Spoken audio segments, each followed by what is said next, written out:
السلام علیکم ورحمۃ اللہ وبرکاتہ۔ اعوذ باللہ من الشیطان الرجیم، بسم اللہ الرحمن الرحیم۔ میرے عزیز دوستو، ہم نے آپ سے ایک وعدہ کیا تھا کہ آپ کو انشاءاللہ بزرگان دین کی مختلف مزارات پہ مختلف جو انفرادیت ہوگی وہاں آپ کو لے کے چلیں گے، اور وہاں پہ جو چیز مختلف ہوگی وہ آپ کو دکھائیں گے کہ یہاں یہ چیز سب سے منفرد ہے، سب سے مختلف ہے۔ تو آج ہم آپ کو لے کے آئیں، یہ علاقہ ہے ضلع ڈیرہ غازی خان، تحصیل کوٹ چھٹا کے دریائی علاقہ ہے شیرو۔ شیرو کے ساتھ ایک بستی ہے چھوٹی سی، ہزاری شریف۔ پھر وہاں آپ کو لے کے آئے ہیں، یہ سادات کرام، یہ آپ کو دکھائیں گے۔ یہ سادات کرام کی مزارات ہیں، یہ جو لائن میں ہیں یہ گیلانی سید ہیں، سید عبد القادر جیلانی شاہ صاحب رحمۃ اللہ تعالیٰ علیہ کی اولاد میں سے ہیں، غوث پاک کی اولاد میں سے ہیں یہ ساری۔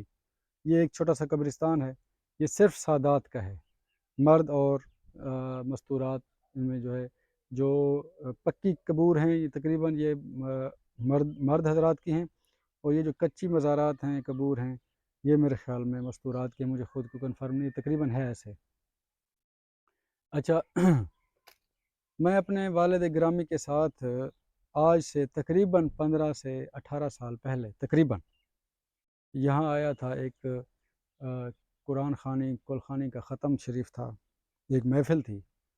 تو وہاں جب محفل ختم ہوئی تو ایک بزرگ تھے باریش باشرہ، سفید ریش، انہوں نے میرے والد گرامی کو چائے کی دعوت دی کہ آپ ہمارے پاس چلیں، چائے اکٹھے پیتے ہیں، پھر آپ بے شک چلے جائیں۔ تو یہاں آئے تھے، میں بھی آیا تھا۔ تو چائے پینے کے بعد وہ بزرگ ہمیں یہاں لے کے آئے،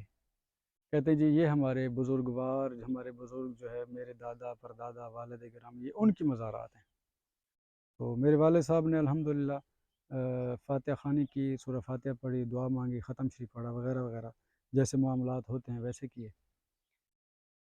تو ان کی جو ایک منفرد چیز ہے جس کے لیے میں آپ کو یہاں لے کے آیا ہوں، وہ یہ ہے کہ یہ دریا کا علاقہ ہے، دریائے سندھ کا علاقہ ہے۔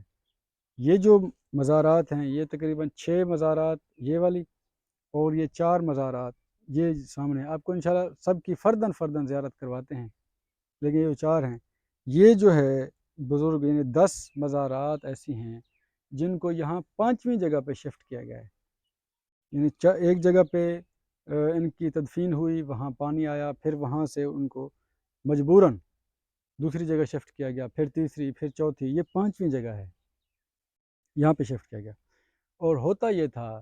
کہ جب پانی آنے کی اطلاع ہوتی کہ اب پانی آ رہا ہے، سیلاب آ رہا ہے، ان کی جو صندوق ہے جس کے اندر ان کی ڈیڈ باڈی یا جس جسد خاکی ہے وہ جس میں ہوتا تھا، اس صندوق کو نکال لیا کرتے، اور جب تک پانی رہتا اس علاقے سے پھر دوسرے علاقے شفٹ ہو جاتے جہاں یہ خشکی ہوتی، ماحول ٹھیک ہوتا، وہاں ان کو تدفین کر دیتے تھے۔ اچھا، پھر وقت گزرتا گیا، اب یہ 5ویں جگہ ہے۔ وہ گیلانی سید ہیں، اصل میں ان کے جو آباء و اجداد تھے سید نور اللہ شاہ صاحب رحمۃ اللہ تعالیٰ علیہ، وہ افغانستان سے بہاولپور تشریف لائے تھے، نواب صادق کا جو محل ہے اس کے بالکل قریب۔ کچھ عرصہ وہاں رہنے کے بعد آپ وہاں سے واپس روانہ ہو گئے افغانستان۔ آپ کے یہاں 2 صاحبزادے رہے، حضرت سید کمال الدین شاہ صاحب اور جلال الدین شاہ صاحب۔ جلال الدین شاہ صاحب کا مزار جو ہے وہ فرید گیٹ بہاولپور شہر کے اندر ہے، اور جو ان کے چھوٹے بھائی تھے وہ یہاں تشریف لائے ڈیرہ غازی خان میں، پھر ڈیرہ غازی خان سے یہاں تشریف لائے، ان کا مزار بھی یہیں پہ ہے۔ انتہائی کامل بزرگ ہیں، اور یہ ساری کامل ہستیاں ہیں۔ ایک تو سادات ہیں، دوسرا علماء میں سے ہیں، تیسرا یہ ہے کہ انتہائی برگزیدہ اللہ پاک کے نیک ولی، نیک بزرگ ہیں۔ سب سے پہلے آپ کو زیارات کراتے ہیں، پھر انشاءاللہ آپ کو یہ اللہ پاک کی ان پہ جو کرم نوازی ہے وہ آپ کو بتاتے ہیں کہ یہ کیسے اللہ پاک نے ان کو محفوظ رکھا ہوا ہے، اور آج تک جو ہے وہ ان کی قبور لوگوں کے لیے۔ یہ جناب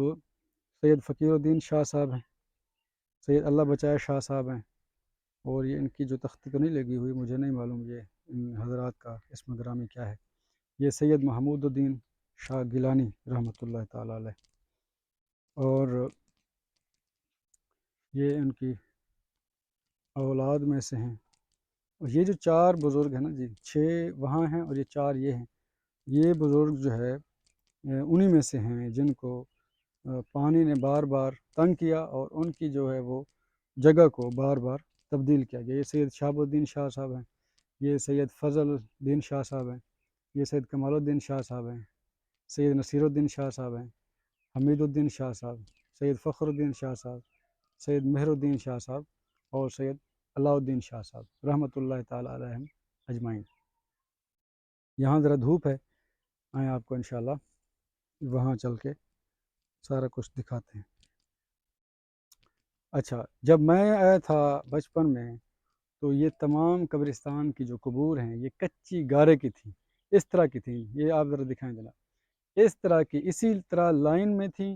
اور بالکل کچی گارے کی بنی ہوئی تھی۔ اب یہ وقت کے گزرنے کے ساتھ ساتھ اس کو پکا بھی کیا گیا ہے اور سیمنٹ کے ساتھ پلستر کر کے بنا دیا گیا ہے۔ اب بات سمجھنے کی یہ ہے کہ اللہ پاک جس کو چاہتا ہے اپنی کرم بخشی کے ساتھ محفوظ فرما دیتا ہے۔ یہ کسی عالم کا، یہ کسی پیر کا، یہ کسی سید کا، یہ کسی بھی انسان کا کوئی کارنامہ نہیں ہے کہ وہ خود محفوظ رہ سکے، لیکن اللہ پاک جس کو چاہتا ہے اپنی کرم بخشی کے صدقے، اپنے مہربانی کے صدقے اس کو محفوظ فرما دیتا ہے۔ اور یہ جو 10 قبور اور یہ 10 بزرگ ہستیاں ہیں، ان کو اللہ پاک نے اسی کرم نوازی اور اسی کرم بخشی کے ساتھ محفوظ رکھا ہوا ہے۔ ابھی یہ دوست بتا رہے تھے جس نے ہمیں انفارمیشن دی ہے مزید، وہ کہتے ہیں جی جب 5ویں جگہ شفٹ کرنے لگے تو ان کی جو صندوقیں تھیں وہ چارپائیوں کے اوپر رکھ دی گئی تھیں، اور کم از کم 3 سے 5 دن یہ قبر سے باہر زمین پہ رہے، یعنی کہ چارپائیوں پہ رہے۔ تو یہاں کا ایک نوجوان تھا، وہ تھوڑا سا بدعقیدہ ہوا اور وہ کراچی میں تعلیم حاصل کر رہا تھا، وہ واپس آیا، دیکھا جی یہ صندوق جو ہے باہر رکھی ہوئی سب کی بزرگوں کی، اس نے اعتراض کیا یار یہ کیا ہو رہا ہے، ہڈیوں کا جو ہے وہ ڈھانچے آپ نے اٹھا کے پھر رہے ہیں، کبھی ادھر کبھی ادھر، کبھی کہاں کبھی کہاں، یہ کیا ہے، کچھ بھی نہیں وغیرہ وغیرہ۔ اس نے جو بات کی اپنے مزاج کے مطابق کی، تو پھر اس کو بلا کے لے آئے، سجادہ نشین جو یہاں بزرگ تھے ان کے سامنے اس کو پیش کیا، تو اس نے وہی باتیں دہرائیں۔ تو شاہ صاحب غصے ہوئے، یار ایسے نہ کہو، یہ ہمارے بزرگ ہیں، اللہ والے ہیں، اللہ پاک کے نیک ولی ہیں، آپ ان کے بارے میں ایسا کیوں کہتے ہیں؟ تو انہوں نے کہا جی آپ نے ان کو اٹھایا ہوا ہے، صندوق ہے لکڑی کی اور اس میں آپ نے وہ ہڈیوں کے ڈھانچے اٹھائے ہوئے ہیں اور پھر رہے ہیں،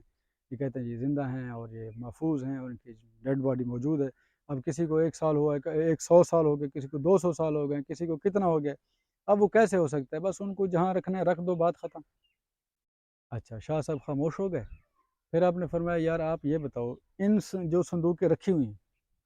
ان میں سے جو آپ کو بسیدہ، ضعیف اور کمزور نظر آتی ہے، یا جو آپ کو ذہن مانتا ہے کہ یہ بالکل ختم ہو چکے ہوں گے، آپ وہ بتاؤ، ہم اس کو کھولتے ہیں۔ اس نے ایک جو ہے وہ صندوق کی نشاندہی کی، آپ یہ کھولو۔ جب اس کو کھولا گیا تو کہتے ہیں ایسی خوشبو برآمد ہوئی، علاقے کے لوگ یہاں کافی جمع تھے، اسی لیے کہ لوگ اب دیکھ رہے ہیں، کچھ تماشا دیکھنے آئے تھے، کچھ عقیدت کے لیے زیارت کرنے آئے ہوئے تھے، کچھ کیسے، ہر کسی کا اپنا مزاج ہے۔ جب صندوق کو کھولا گیا تو شاہ صاحب کی جو جسد خاکی ہے، جو چہرہ مبارک ہے، بالکل ایسے تھا جیسے ابھی سلا کے گئے، اور ایسی خوشبو برآمد ہوئی کہ ایسی خوشبو دنیا میں کبھی کسی نے پہلے نہیں سونگھی تھی، ایسی زبردست خوشبو تھی۔ پھر وہ خاموش ہو گیا، پھر دوبارہ ان کو بند کر کے تدفین یہاں پہ کر دی گئی۔ اچھا، شاہ صاحب بتا رہے تھے کہ ان کی جو قبور ہیں جہاں بھی بنائی گئی ہیں شروع سے آج تک ایسے ہی لائن میں تھیں، جیسے یہ ترتیب کے ساتھ اور رتبہ بر رتبہ، جیسے والد پھر بیٹا پھر اس کا بیٹا پھر اس کا بیٹا، ایسے کر کے ترتیب کے ساتھ بنائی گئی ہیں۔ تو کہتے ہیں جب ان کو صندوق کو نکالا گیا آخری جگہ سے یہاں شفٹ کرنے کے لیے، جب ان کو نکالا گیا تو ایک قبر سے دوسری قبر کے درمیان وہ سوراخ تھے باقاعدہ، جیسے بنائے جاتے ہیں دیکھنے کے لیے، یا جیسے ربط رکھنے کے لیے، رابطہ کرنے کے لیے، جو بنائے نہیں گئے تھے، لیکن جب ان کو نکالا گیا صندوق کو تو ایسے لگتا تھا جیسے ان کی آپس میں شروع سے آخر تک